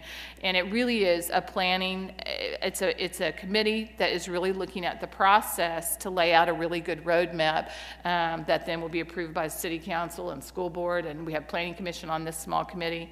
But it's going to be exciting work, and it does meet at 7:30 in the morning on most Thursdays. So if you watch the agenda, we are posting the minutes on the city website from this meeting. We're also posting them on the school board website. And what Mr. Brett has done for us is in the same place where for years we've posted our regular school board agendas, it now has the MEHGM planning committee, so you can tell which one is which. But posted in the same spot, so it's really easy for people to find. And I think that's all I have on construction. All right. A lot going on. Nothing happening there, huh? This is a very different board agenda from when I first joined 8 years ago, I can tell you that much. Very busy. Anybody have questions for Dr. Jones about any of that stuff? That's a lot of things that are going on. Yes, Mr. Sharp. Well, I want to thank you for all the great work, and I know there have been many helpers too. And, on the Cherry Street letter, thank you for getting something like that produced. And I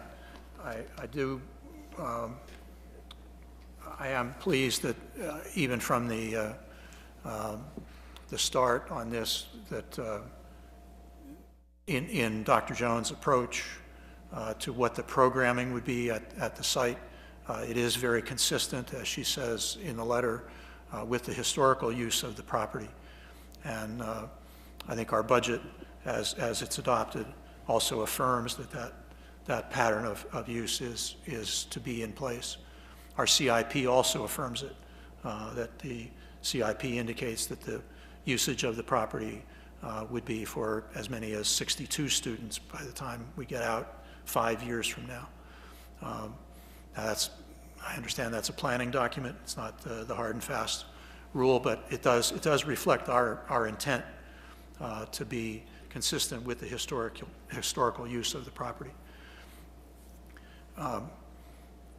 So thank you for getting all of those together.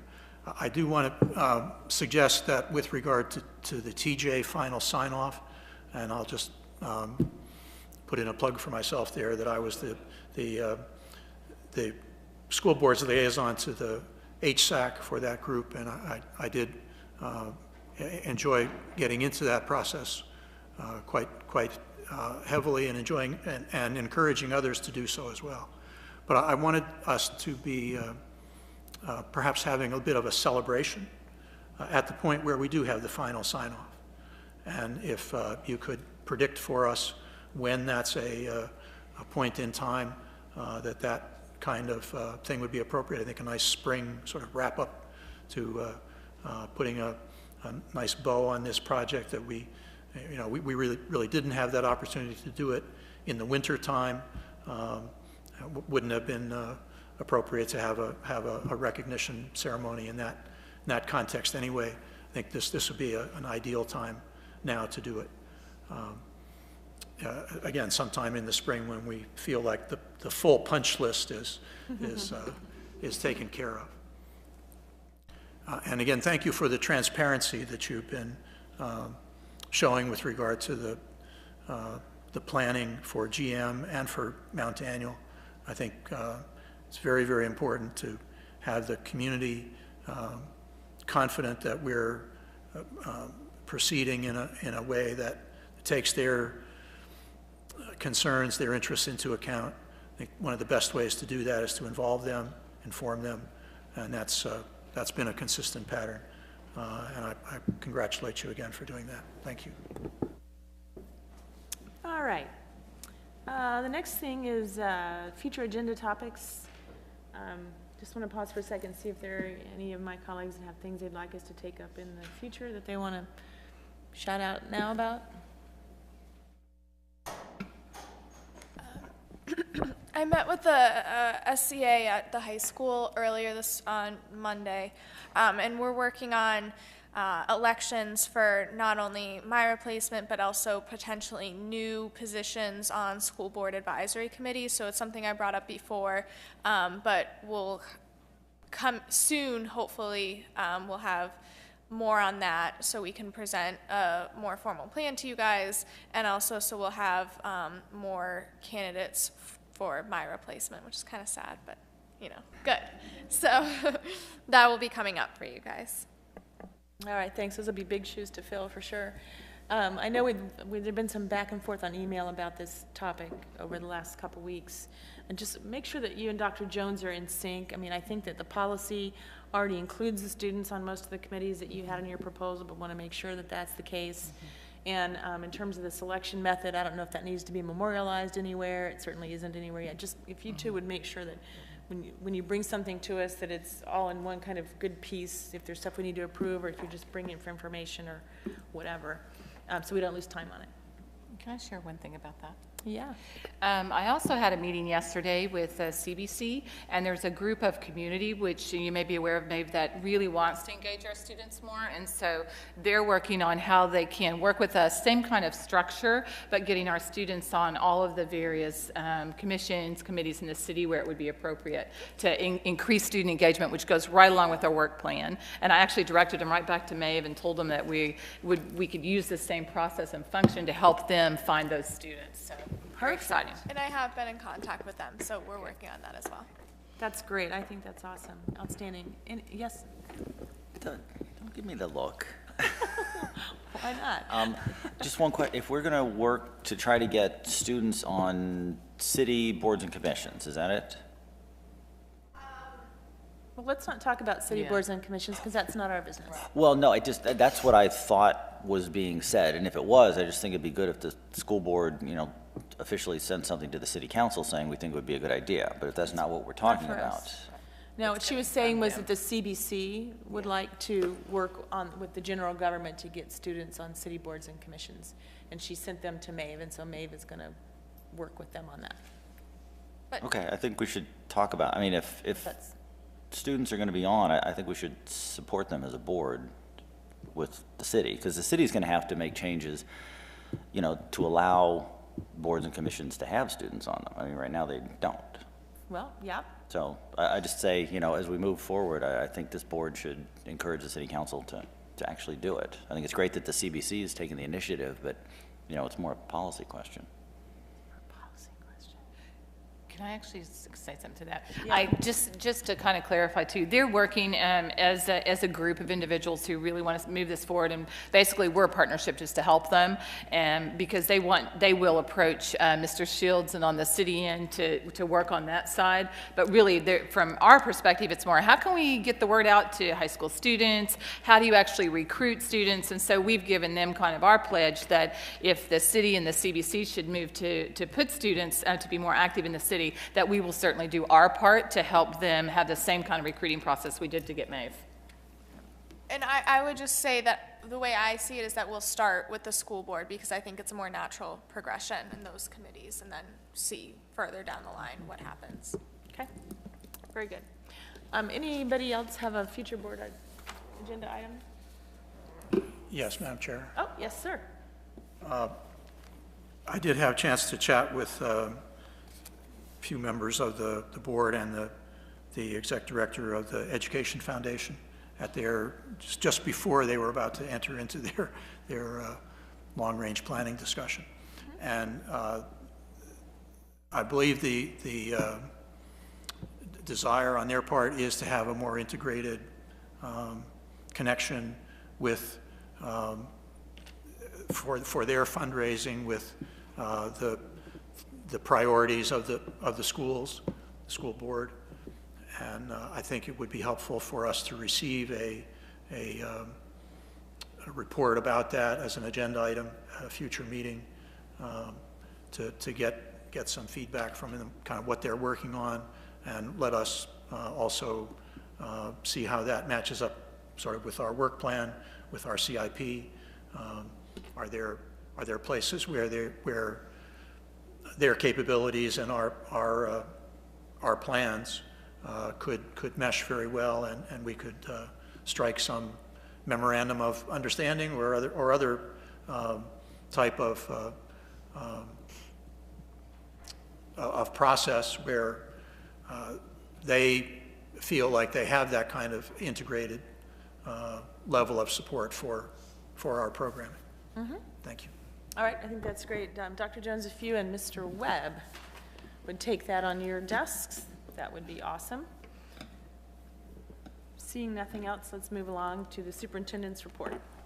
And I'll be fairly brief tonight. We have two students named National Merit Scholars, Noelle Darling and Eleanor McLean.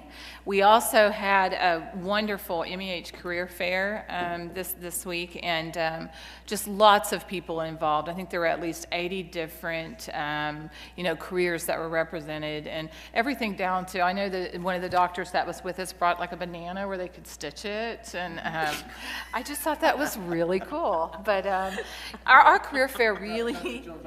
That was the highlight for my seventh grader. Say he took the scalpel, he cut the banana open, then he stitched it back up, and they loved it.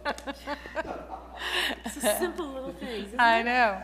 And Mount Daniel Read Across America, I know, is a huge, big event. Mr. Kimball and I did both miss it this year. Last year we usually go, and it just fell where because of the snow.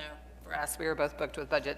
The First Robotics is competing twice this month down in Richmond and then at GMU, and you've probably seen them on morning announcements, full steam ahead. I also just want to comment on, I was invited today to MEH for two groups from Rory Dippold's class, and they both had presentations that were very school-oriented because they do the real-world projects where they invite the community in, get community feedback. I know Maeve was mentioning that earlier. The first group was really pleading for tech integration in their middle school, and talking about bringing their own devices, talking about helping teachers learn how to work with students and from a student perspective. And it was just it was a great presentation on how they saw technology. The second group was really interested in this whole healthy walking and getting kids to walk to school. And as you know, this is the first year where MEH, in many years, I guess, has been allowed to walk to school. And they really had, a very simplistic solution, but pointing out that we really don't have signs to help kids like we do for the TJ walking trail. So they've named an MEH walking trail, they've requested signs, they've designed the sign, they want them reflective because they start school in the morning so kids can see. But as they kind of go across the George Mason campus getting to MEH, especially for newer students, they said, you really don't know where to walk. So I just thought it was a great project and a great process, and I just think they do such a fantastic job on real world, really bringing some great solutions to us that we can solve. All of our spring sports are underway, and all the lights are on over there tonight. Busy, and the snow melted so we could actually get started. And then the other thing, just to point out that we did have more than 100 community volunteers here just in the past week for all of the activities. And I will try and bring you at the next meeting. Mary Beth Conley has put together a fantastic BIE list that is alphabetized. We know just this school year since July, we're up to about $150,000 now. She's really trying to track that for us. But it's just amazing, the community support that we get. And then just a plug for the gala. Again, the tickets will sell very, very quickly. It is May the 16th, so if you don't get a ticket quickly, you probably won't be able to get one. And those went on sale last Friday. Okay, thank you. Do we know where it's being held? Same place. Washington Golf and Country Club Thank again? you. Buy a ticket. It was wonderful. It was great. It was just beautiful. I did have one student enrollment note. As I was looking at the numbers, we go up and we go down, and we're on our way back up again. And when you look at, for instance, like first grade, we've pretty well set kind of flat this year, but our kindergarten continues to climb, and our kindergarten class is now 211 students. And when you think that, September of last year, even as we went through last year, we stayed pretty steady at 170. That's huge growth in kindergarten. So we're going to be watching our early childhood closely again. Wow, thank you. Yes, we will, won't we? All right, very good. Moving right along to school board and student liaison comments. Ms. Curtin, do you want to start off this evening? So there are definitely lots of things going on at the schools right now. We had the Hippo Tiger Games recently, and I've heard from a couple of kids that I babysit that it's one of their favorite things. They just love it, and they love seeing their teachers, and it's a great fundraiser for the PTA. So that's awesome. Spring sports are underway, and congratulations to all the winter athletes. It's really so impressive that our schools are so small, yet we have such a great talent pool to pull from. And each season we have state championship teams and teams that go so far, and all of our athletes are so committed and excel not only on the field but also in the classroom. And I think it speaks a great deal to the school system we are. And it's not just the high school sports teams, but it's the hockey team at the middle school had a great season, and there's lots of other teams and just individual things that the students are doing around that are so cool, just like the science fair and everything, so that's awesome to hear. We had the international dinner last week, and many chorus concerts have been going on. I know they have their district competition on Friday, or at least the middle schoolers do, and band, and we have a play coming up at the high school. So it's just very, very busy. It's a very busy time of year, but it's super exciting, and the students are always engaged, so that's awesome to see. I would also just like to mention, I don't know how many of you guys have heard, based on your current involvement in the schools, but that there have been some concerns at the middle school and high school levels about bullying and cyberbullying and the effects that's having, especially when you look at other school districts around the areas. I would just like to say that I think our school system, and particularly Mr. Bird, has done a phenomenal job of addressing that and making sure that our students know that they have people here who care about them, that they can reach out to any staff member. And we've had students doing, peer reach out already, so I think we've been handling that really well. And Mr. Bird has done a wonderful job engaging the students to see, where is this a problem? Is it really a problem? And what would we propose to do about it? So I think that's been great, and there's been a lot of input from different people around that. And I think it's the solutions that we're sort of implementing right now have been effective thus far. So. All right, very nice. Mr. Sharp?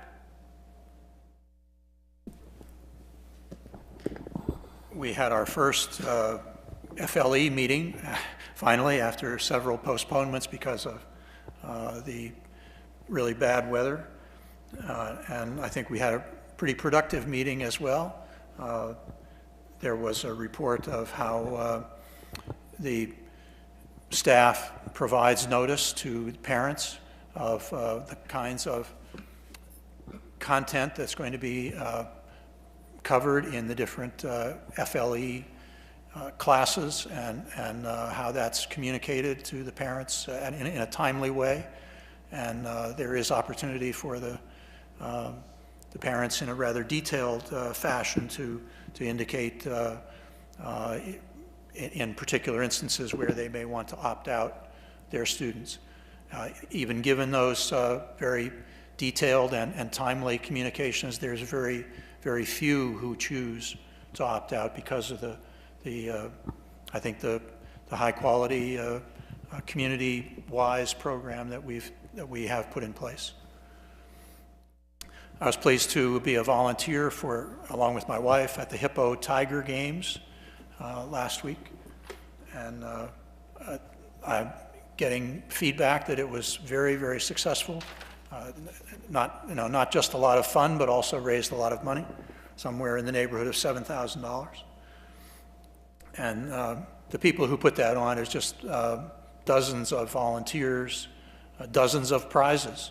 It's a well worthwhile. If you haven't been to one of those Hippo Tiger Games events, I encourage you to do so next time. But again, you must get your tickets early because it does sell out, and they do cut off the number of tickets because of entirely filling the gym with people up to the fire code level.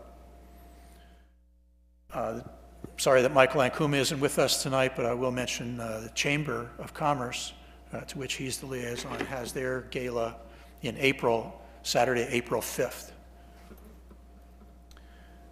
I think I'll pass to Margaret an opportunity to tell us about the General Assembly that just closed, where I think we had some really tremendous victories.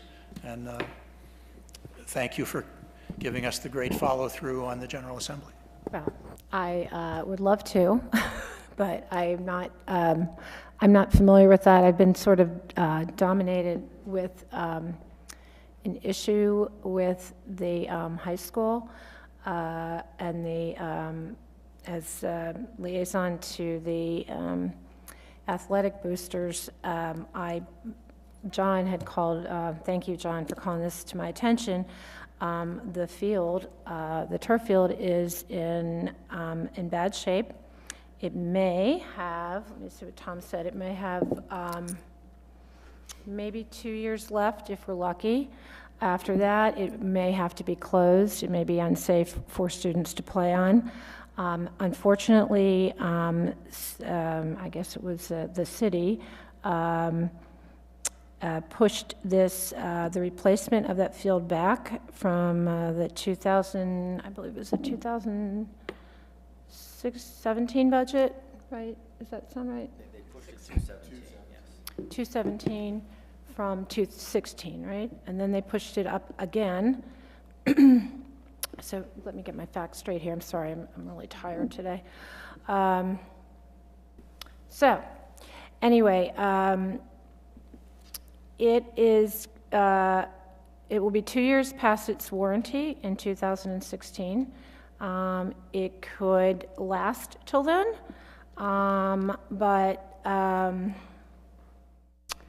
there will come a time when it cannot be repaired or used.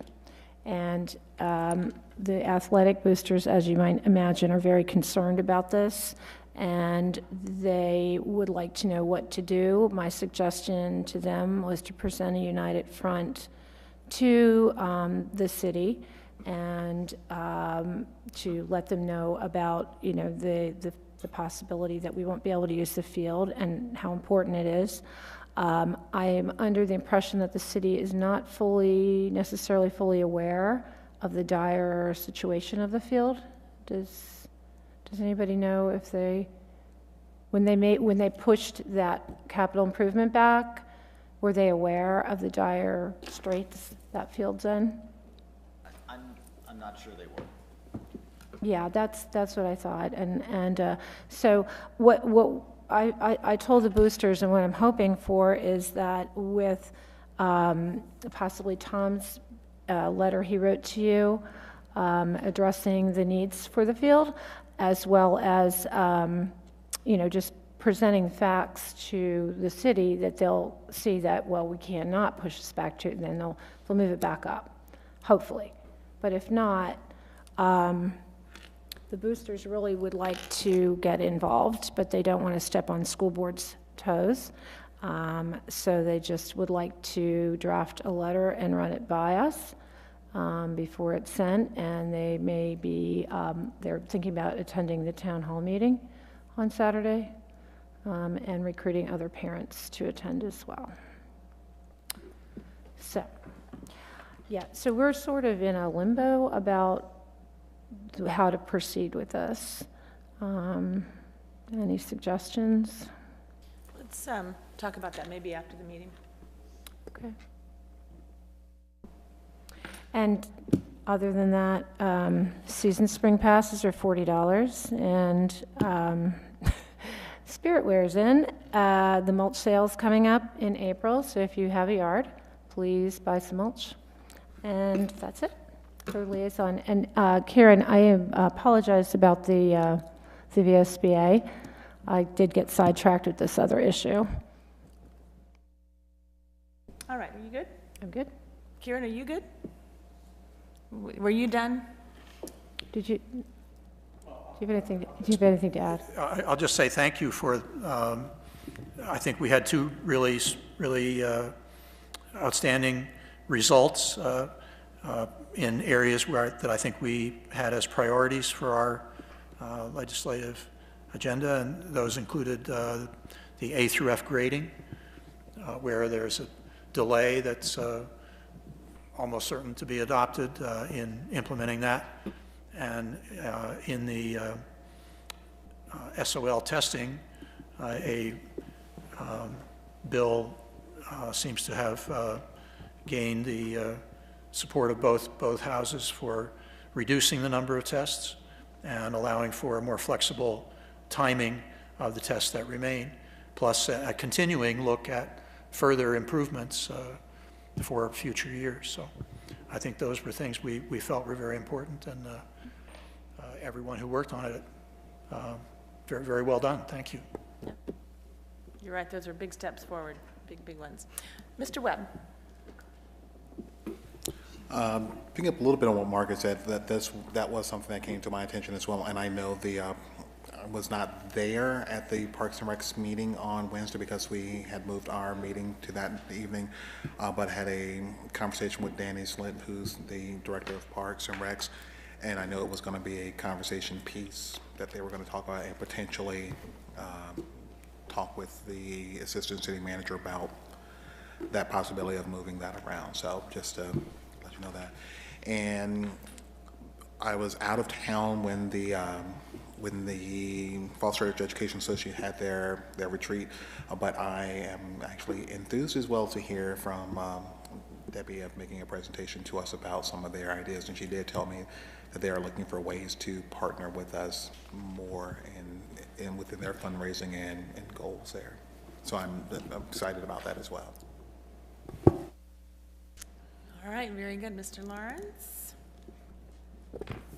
First, thank you to everyone who did help out on the field question. Everybody from Margaret to Lawrence to Tony and Susan, and even Maves raring to get involved. So we will talk about it and figure out what to do. Last night, the Planning Commission did, I think they moved it from what the Assistant City Manager wanted in 18 and moved it up to 17, but that still doesn't necessarily solve our problem. So we'll talk about next steps. I went to the Gifted and Talented meeting last night, and they were working very heavily, and Lisa was there, Maeve was there, on our charge and our triennial plan about how do we integrate and identify for visual and performing arts. They're doing a great job about collecting how people around the state do it, and also just what we do now that you may not know unless you're in the school. I mean, you've got people who are from one school sort of, you know, nodding their head or shaking their head or, you know, being surprised about what other schools are doing just because they're not doing it, you know, on a daily basis. One question that did come up is we also talked about having CTE identified. And, you know, Gifted and Talented really said they're not the ones to do that, and I'm trying to figure out who, we need to think about who would be, because right now we've got it in our plan, but there's really no one tasked to say, how do you do it? I mean, they did find that in the schools that they looked at, none of the schools they found had CTE integrated into their Gifted and Talented plan. So that doesn't mean we shouldn't look at it, but just, you know, Tony, if you could figure out who should look, because they won't. You don't need to answer right now, but just in general, that seems to be a gap. The Odyssey of Mind regionals are this weekend, and I only mention that because between two schools we have more than 30 teams, and there are other schools, other school divisions that seem to have, you know, not even 5, which is rather amazing that we have 2 schools doing that. We had the WABE meeting finally after it was snow delayed at least once and almost delayed a 3rd time. It was incredibly productive, and Saida from MEH gave a fantastic presentation on STEM education, and we need to make sure that the Arlington School Board Chair gets that so she can circulate it to everybody. I'm not sure. She did? Mm-hmm. Okay. Other than that, I was at the TSA, the Technology Student Association Regionals at Mount Vernon this last weekend, and it was in the same school where they had National History Day. Mm-hmm. They also had Science Olympiad at the same time. I mean, it was a bit of a nightmare, but what I really liked was the kids from Falls Church who went to National History Day, even though this is a gigantic school, it had something like, you know, space for 3,000 kids, they found the other Falls Church kids and teachers who were there for the TSA, and you know, they were interacting with them. It wasn't, you know, we're here and you're there, we're older, you're younger. I mean, it was just a great day. It was complete chaos, but wonderful. And I'll mention that Cassandra Rice, this is on the announcements, won a prize for digital photography, and I was sitting next to her when it got announced. She had no expectation that she was even in the running because you submitted ahead of time and you don't really see anything. And the look on her face was just priceless. I mean, she was in shock, and then I think she screamed. But it was great. Of course, yes. And the only other thing I want to mention is we talked about, you know, city cooperation, especially with local government. I just want to raise one thing. Back after one of our first snowstorms, it was the end of a week, so we had a couple snow days, and then we had the weekend, and then Monday morning, go to the bus stop, and at the intersection where our stop is, there's one very small street. It's a cul-de-sac, you could easily miss it. And there's one student there who's in a wheelchair, and his mother's trying to push him, you know, through the snow, because we all know some streets get plowed better, some get plowed sooner, and some kind of get missed. And she was very sweet about it, but she's like, you know, I can't keep doing this. I mean, she fell at least once. And so what I did was I sent, you know, walk the dog, priorities first, sent Wyatt a note. By the time she came back from running errands, not only was the street cleaned, she had a note from Wyatt basically apologizing. And since then, they get a little snow, it is sanded. They get a lot of snow, it is plowed. And, you know, that really matters. I mean, it was amazing. I mean, she was in shock that not only was it done, she had something from the city manager waiting for her when she got home. She just thought, oh, they finally got around to it, isn't that nice? And, you know, we are in a special little place here. Mm-hmm. So, that's it. Thank you. Thank you. That's a great story. Mr. Castillo. Okay, George Mason girls soccer kicked off scrimmages tonight, and the MEH concert was also tonight. I look forward to hearing about how both of those went. In the throes of interviewing city attorney candidates, we have a good pool of many candidates from many places across the Commonwealth. I think we will have some good choices when that's finished. I'm doing another interview tomorrow night. Meeting next week with the ESOL Advisory Committee. Dr. Jones, I might suggest maybe a sort of status update and maybe what's going on with the Mount Daniel RFP process, because some parents have said, well, we hear there's something afoot with Mount Daniel, but we don't know what it is. So it might be good to refresh the record and let people know that there's stuff in process, but nowhere near completion. I would urge everybody to get tickets for the Educational Foundation's gala, and I would commend the work that Debbie Hiscott's doing. She's putting in long, hard hours there, and you will not regret going if this year is anything like last year. I would also observe that I was at a basketball game last week at MEH, excuse me, and there were remarks about the great relationship between the city and the schools on the Parks and Recreation and their ability to use the school facilities, and I second that. I think it's a great relationship, but I do think there's give and take there, and I look forward to having a strong working relationship between both bodies in the future, and I know that the city and the schools will work cooperatively together to maintain that.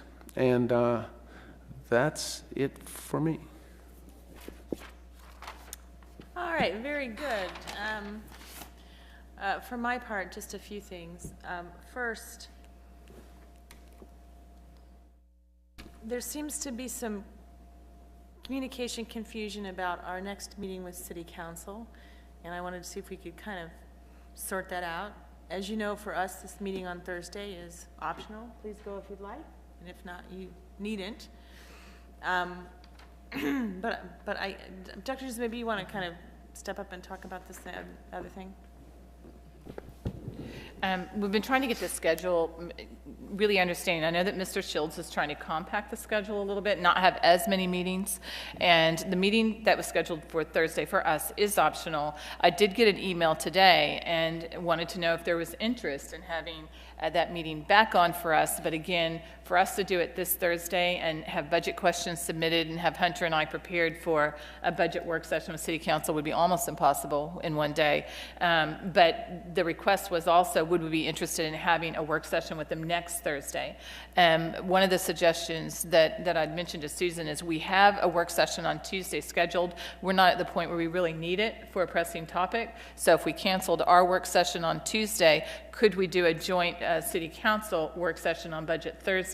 That would give Hunter and I time to prepare and answer some of the questions that they have, but we just didn't know the availability of our school board because that is adding a meeting date that was not on our calendars previously. Right. So is there anyone who is not available next Thursday? That would be the 20th of March for a work session with City Council on the operating budget. Mr. Webb is not available. I would not be available. Anyone else? Checking. Nope, I'm around. Okay.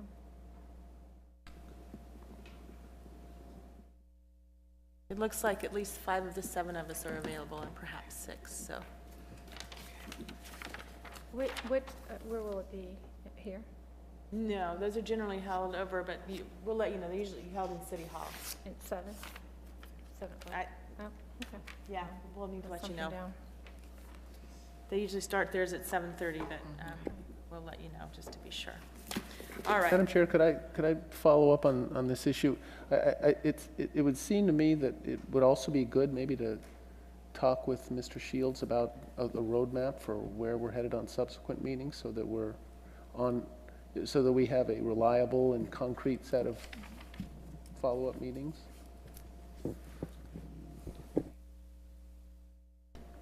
Yeah, we generally have one budget work session with them and then we're kind of done. But if you could We're just, always there at their work sessions, but. we would mean you. Yeah. Hunter and I usually go to all of theirs, so we can answer questions. Yes, I did that one year and that was a lot of work. Yeah, if you would just confirm with him what else they may or may not want. Thanks everybody for that. On another budget-related topic, just to remind the community and my colleagues, this Saturday from 10 to noon at the Community Center is the first budget town hall. There are 2 on our calendar. For those who aren't familiar, the budget town hall is open to everybody in the community who wants to come and listen. Generally what happens is Mr. Shields gets up and talks about his operating budget request. We say a few words about our operating budget request. He talks a little bit about the CIP. There's lots of conversation and questioning back and forth. This is one of the key arenas where we are able to bring our thinking about our operating request to the broader community and hear their questions and concerns. So I'll be there along with Dr. Jones doing our presentation. The presentation we'll do will be pretty similar to what we presented to City Council last night. We may jigger it around just a little bit, but it'll be pretty similar to that. So that's 10 to noon. I want to thank Justin Castillo for stepping in for me last night at the last minute to present our budget to City Council. I was hopeful, I guess optimistic way too late in the day that I might be able to do it, and I just at about 5:30 or 5:45 had to throw in the towel and say I just realized I couldn't go do it. And Justin stepped in and did a wonderful job. I really appreciated it. He spoke well on behalf of the board for sure. I didn't see them at the dais. Were you standing there giving the presentation? No, I was not. I was I right was over standing there. on the shoulders of giants. Yes, we've all been doing that for a long time, certainly where Hunter's concerned. So I want to thank you for doing that. I want to thank Dr. Jones and Hunter Kimball and Marty and Lisa and the entire staff for your time and effort thus far in the budget process. I hope that most of your work is done. It may not be even yet, but I hope it is. It's tough enough as a board member to take that topic on every year. It's a lot of work on our part, but that's nothing compared to the work that you folks do, and we really appreciate it. You're always prepared. You come with, to me, an amazing open mind about your work and your work with us and the work of doing the budget. we don't feel, or at least I don't feel, a lot of defensiveness or pushback or any of that, and I think that really speaks highly to you folks as professionals. We really value what you do, and so thanks a ton for another year of that. I don't know how Hunter does it after all these years, but he just does with a smile on his face. To my colleagues, I want to remind you that your work is not yet over on the budget. A couple of things to remind you of. First, continue to reach out and have conversations with your city council buddies about our recommendation, how we got to that, what we thought our priorities were, and what was important, and keep trying to help them understand how we view things and our challenges. Please be sure to work with folks in the community to answer their questions. If you don't know how to answer them, reach out to me and to Justin. We'll provide you with, succinct answers to what they might be asking you. But I expect that you've heard most of the questions you're going to hear by now. You just hear them again and again and again. Be out in the community as positive ambassadors for our schools and our kids and our board and our request. And stay tuned. And then the last thing is I want to thank John Lawrence. John spent a lot of time, not once, not twice, almost 3 times, organizing the Washington Area Boards of Education meeting that was held at TJ. That's something that I asked him to do, and he took it on his desk just because he's a nice guy, and did a terrific job. I've heard only the best feedback from our colleagues.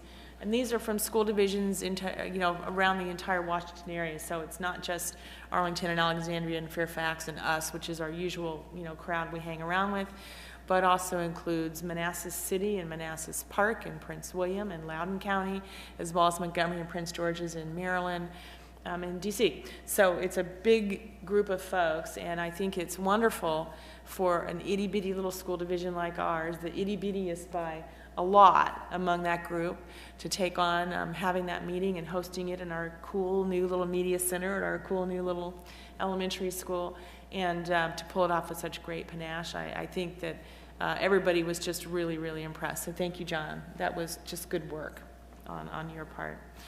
And I think unless there is anything else, I'll direct you to your board materials, where we have the current census of students, which Dr. Jones says, as usual, is a roller coaster ride, but one that continues to go up in a trend. And if there's nothing else, then we would stand adjourned for the evening. All right, thanks everybody, and good night.